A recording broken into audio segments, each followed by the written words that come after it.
तरफ बसपा की श्रीकला सिंह जो कि बाहुबली नेता और बसपा के पूर्व सांसद धनंजय सिंह की पत्नी है, तो दूसरी तरफ समाजवादी पार्टी के बाबू सिंह कुशवाहा के मैदान में आने से भारतीय जनता पार्टी के उम्मीदवार पूर्व कांग्रेसी कृपाशंकर सिंह की मुसीबत बढ़ती नजर आ रही है। हालांकि यह सीट वर्तमान में बसपा के पास है।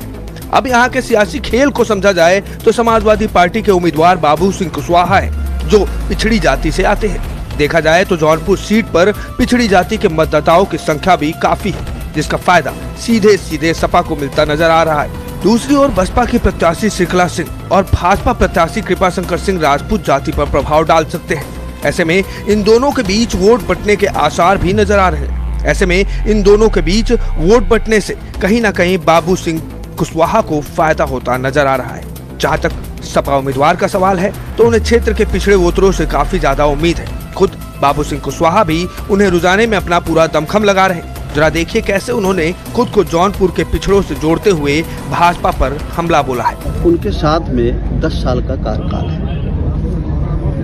10 साल का जो एनडीए का कार्यकाल रहा, जो बीजेपी का कार्यकाल रहा, जो उन्होंने कहा था कि हम रोजगार देंगे,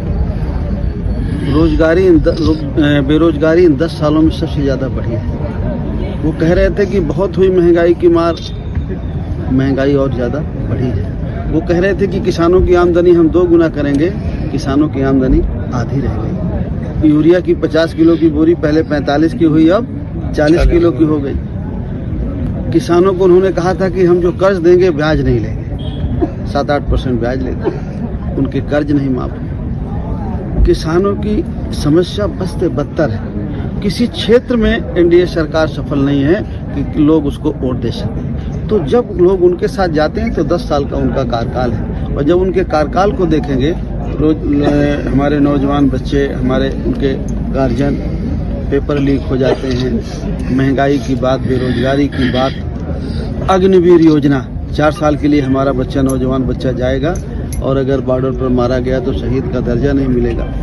तो पुरानी पेंशन जो माननीय अखिलेश यादव जी ने विधानसभा चुनाव में कह रखा है उनके घोषणा पत्र में, तो ये सारे मुद्दे हैं। उससे हमको ऐसा लगता है, आपको भी ऐसा लगेगा कि लोग एनडीए गठबंधन को पूरा अपना स्नेह देंगे, आशीर्वाद देंगे। और समाजवादी पार्टी के जिले की आबादी लगभग 50 लाख है और यहाँ रोजगार के अवसर ना के बराबर है।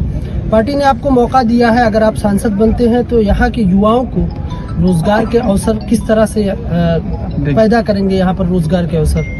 देखिए, अगर जौनपुर की जनता ने मुझे आशीर्वाद दिया, स्नेह दिया, और अगर मैं जीत के गया तो मैं निश्चित तौर पर इस बात को महसूस करता हूँ। मैं गांव देहात का रहने वाला हूँ, गरीब परिवार से आता हूँ।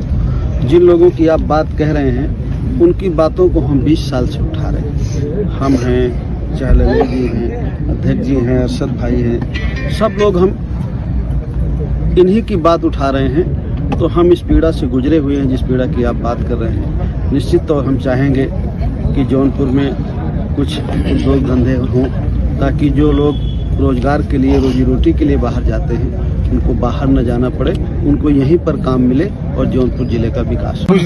हमारा वाला हम लोकसभा चुनाव से पहले देखा